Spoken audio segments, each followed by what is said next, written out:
નમસ્કાર વિદ્યાર્થી મિત્રો, હવે આપણે ઉદાહરણ 4 આવ્યા છીએ। ઉદાહરણ 4 યાદ રાખજો। કાટકોણ ત્રિકોણ એબીસી માં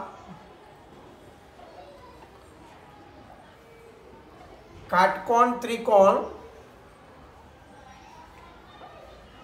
એબીસી માં ખૂણો બી કાટખૂણો છે। ખૂણો બી કાટખૂણો છે।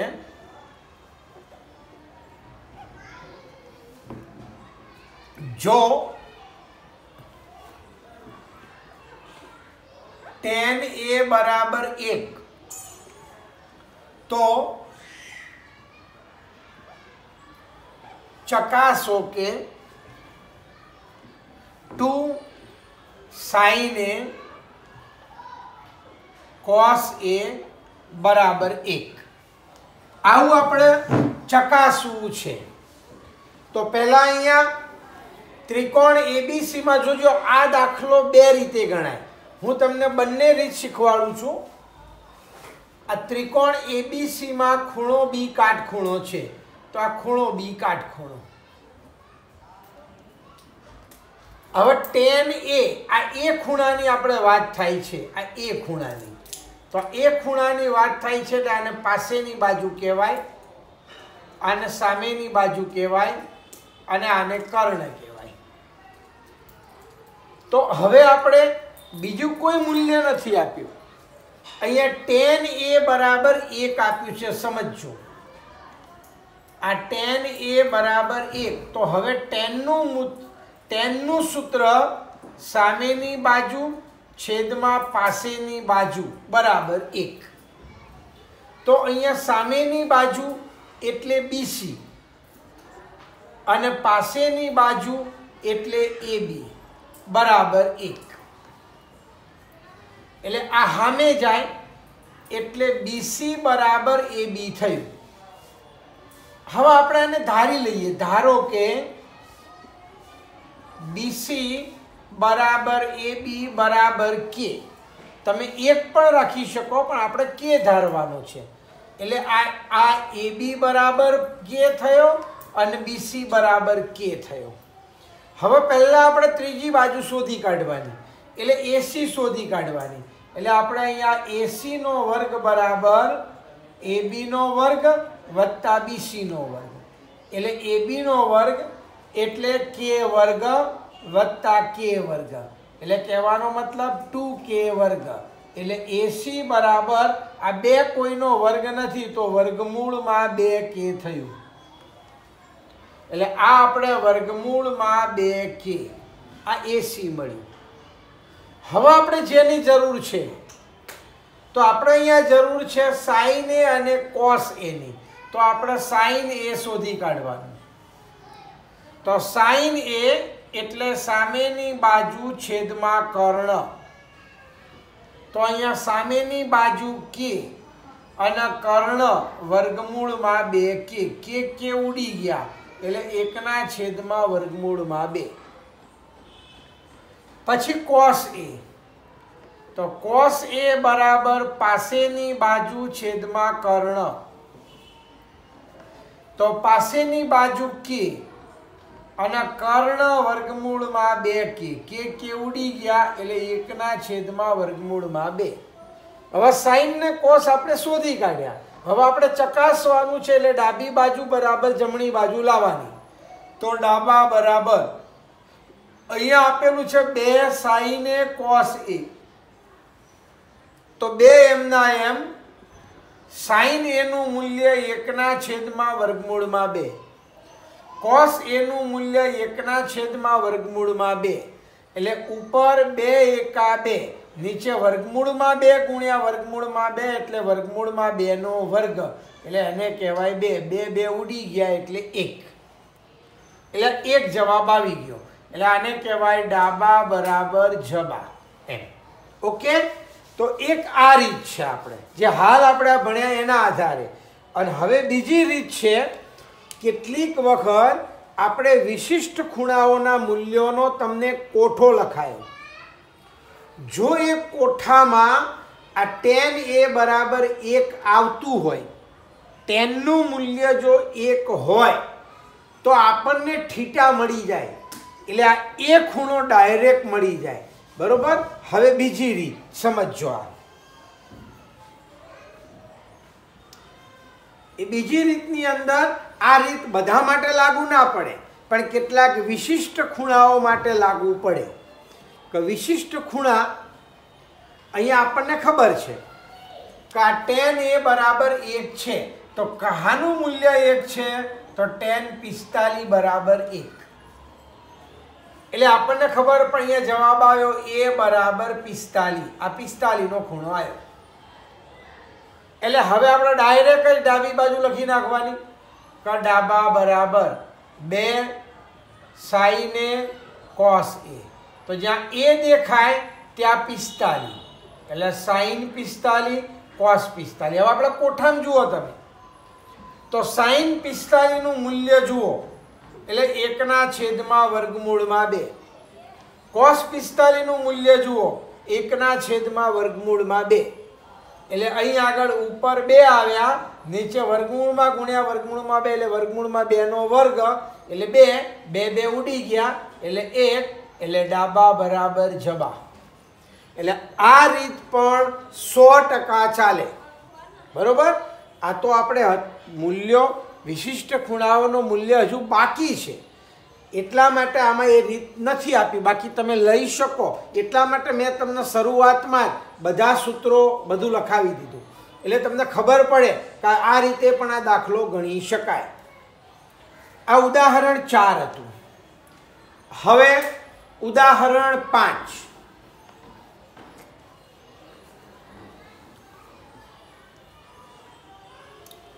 ઉદાહરણ 5 એમાં ત્રિકોણ OPQ માં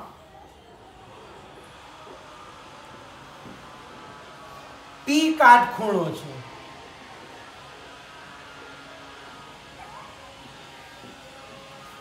OP બરાબર 7 સેમી અને OQ માઇનસ PQ બરાબર 1 સેમી.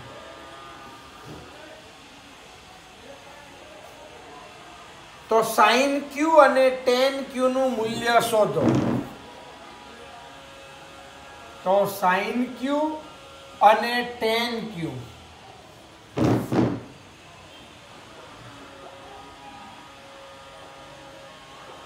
મૂલ્ય શોધો.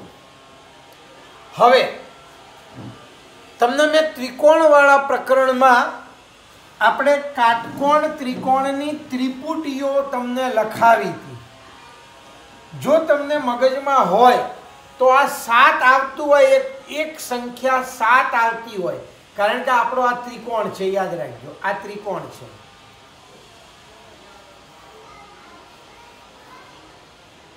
આ OPQ. હવે OP બરાબર 7 સેમી છે, આ 7 સેમી. બરોબર. અને આ OQ માઇનસ PQ બરાબર 1 સેમી છે. તો આ બંને એવી બાજુઓ છે કે જેની બાદબાકી 1 થાય. આપણે શોધવાની છે, પણ આ તો તમને હું અનુમાન લગાવું છું કે જેમાં 7 આવતા હોય એવી ત્રિપુટી કઈ. તો 7 આવતા હોય એવી ત્રિપુટી આપણે લખાઈ છે 7, 24 અને 25. સર sin ની જગ્યાએ સર q cos હશે. શું દીકરા? sin q ની જગ્યાએ cos q હશે. હા, એટલે sin q અને cos q. ઓકે, tan નથી, cos છે. એ તો ગમે તે મૂલ્ય શોધી શકાય આપણે. આપણી આ ત્રિપુટી છે 7, 24 અને 25. એટલે હવે આપણને ખબર પડી જાય કે આ 7 છે, એટલે આ 24 આવે અને આ 25 આવે. આ બંને મૂલ્યો આવે આપણે, અને આ બંનેની બાદબાકી 1 જો આપેલી છે કે OQ માઇનસ PQ બરાબર 1, એટલે 25 માંથી 24 જાય એટલે 1. એટલે આ આપણી ત્રિપુટી છે. પણ હવે આપણે સાબિત કરવાના છે.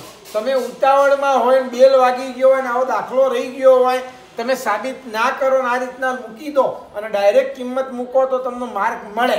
થોડા ઘણા તો મળે, આપણે અહીંયા સાબિત કરવું છે. જોજો તો અહીંયા આપણે આ 7 આપેલું છે, આ બંને મૂલ્ય નથી આપ્યા. એટલે આપણે પાયથાગોરસની ત્રિપુટી, અહીંયા પાયથાગોરસના સૂત્ર પ્રમાણે OQ નો વર્ગ બરાબર અહીંયા OQ નો કર્ણનો વર્ગ, એટલે OQ નો વર્ગ બરાબર OP નો વર્ગ વત્તા PQ નો વર્ગ. પરંતુ આપણને ખબર છે કે OQ બરાબર શું થાય, તો OQ બરાબર આ સામે જાય એટલે 1 પ્લસ PQ, આ સામે ગયું PQ એટલે 1 પ્લસ PQ થયું. તો આ જ્યાં OQ દેખાય ત્યાં 1 પ્લસ PQ આખાનો વર્ગ બરાબર OP નો વર્ગ વત્તા PQ નો વર્ગ. હવે આનું આખાનો વર્ગ છે એટલે આનું વર્ગની રીતે વિસ્તરણ, એટલે પહેલા પદનો વર્ગ એટલે 1 નો વર્ગ 1, ગુણાકારના બમણા એટલે 2 PQ, અને બીજા પદનો વર્ગ એટલે PQ નો વર્ગ. અહીંયા OP એટલે 7, આ 7 નો વર્ગ વત્તા PQ નો વર્ગ. હવે બે બાજુ આ PQ નો વર્ગ ઉડી ગયો એટલે અહીંયા 7 નો વર્ગ 49, એક સામે જાય -1 એટલે 2 PQ નો વર્ગ એટલે 48 થયું.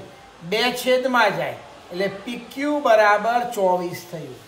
એટલે આ 24 માપ આવ્યું, આ 24 સેમી. આ આપણને PQ મળ્યું, આ 24 મળ્યું. હવે આપણે OP શોધવું છે, આ OQ શોધવું છે, સોરી. તો OQ બરાબર 1 પ્લસ PQ એટલે 1 પ્લસ 24 એટલે 25 સેમી. આ આપણને OQ મળ્યું એટલે આ 25 સેમી મળ્યું. હવે આપણે અહીંયા આગળ Q ખૂણો લીધો છે, આ Q ખૂણો. તો આ Q ખૂણો છે એટલે આને પાસેની બાજુ કહેવાય, આને સામેની બાજુ કહેવાય, અને આને કર્ણ કહેવાય. તો હવે આપણે શોધવાનું છે sin Q.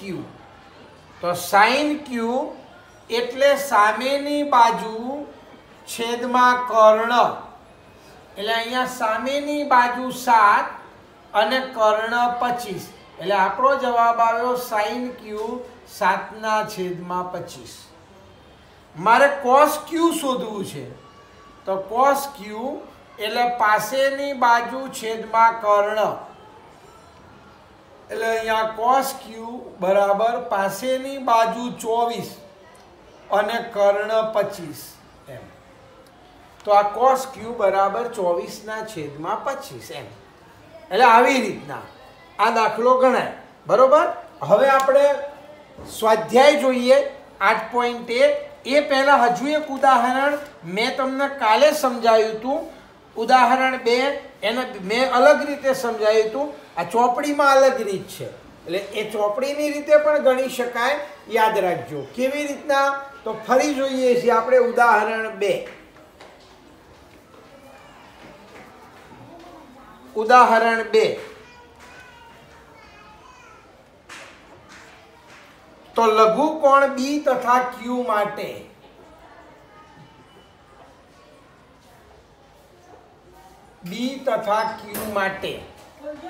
sin B બરાબર sin Q છે. તો સાબિત કરો કે અહીંયા સાબિત કરો કે ખૂણો B બરાબર ખૂણો Q. આવું આપણે સાબિત કરવું છે, યાદ રાખજો. તો અહીંયા B અને Q એટલે બે ત્રિકોણ લેવાના છે આપણે.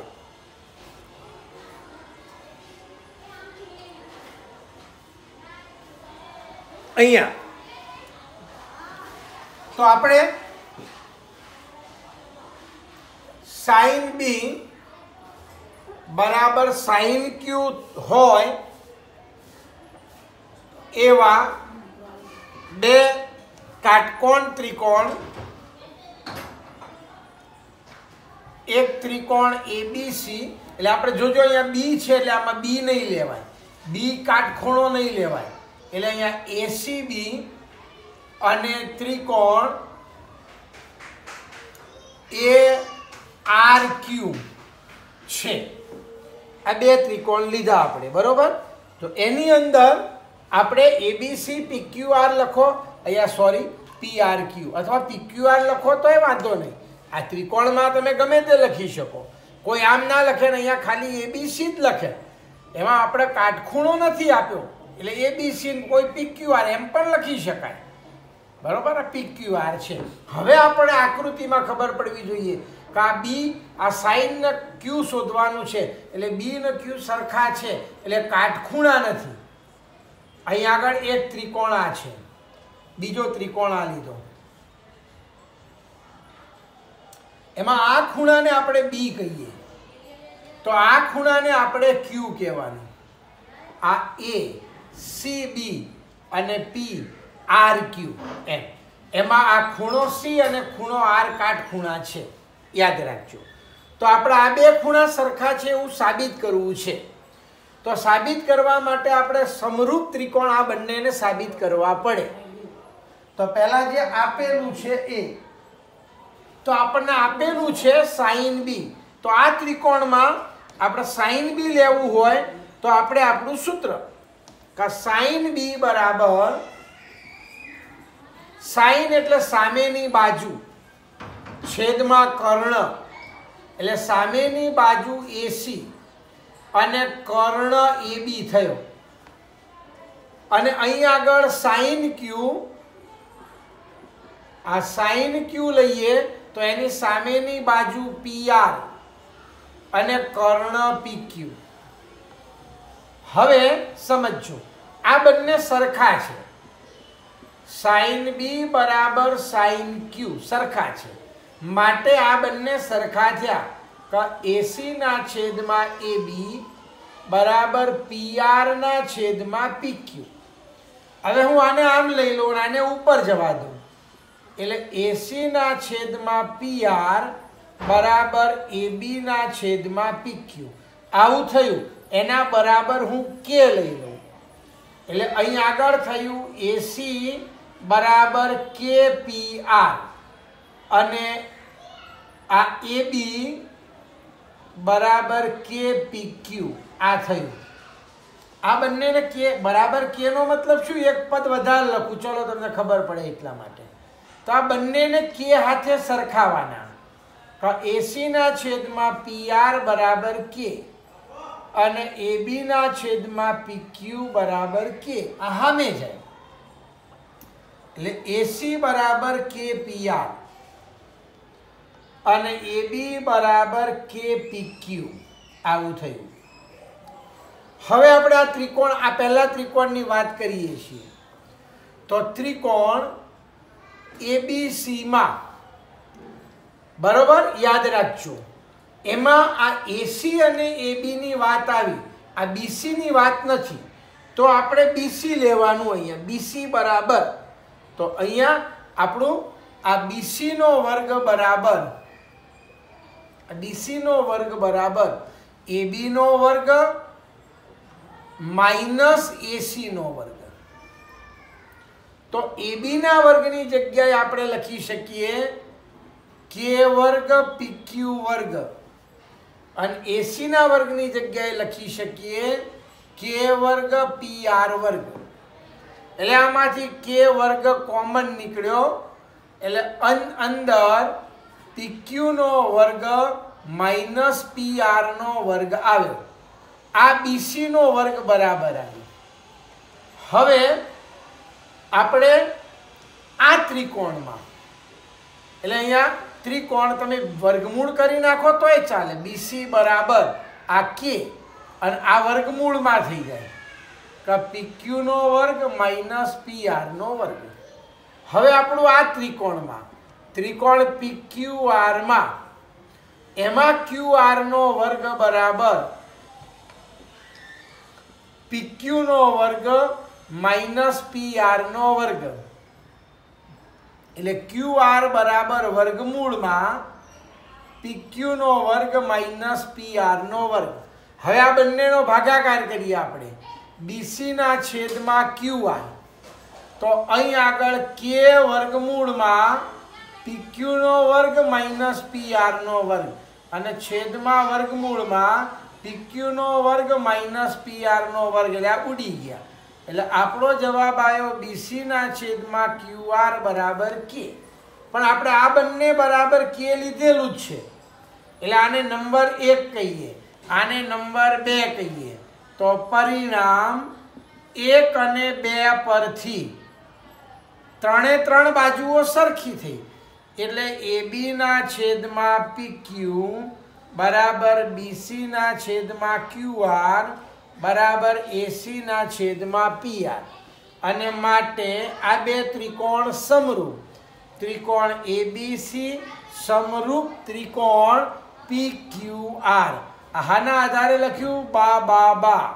અને બે સમરૂપ એટલે અનુરૂપ બાજુઓ સરખી, અનુરૂપ ખૂણા સરખા એટલે ખૂણો PB બરાબર ખૂણો Q.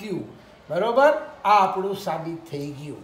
ઓકે, એટલે આ રીતના પણ કરી શકાય. હવે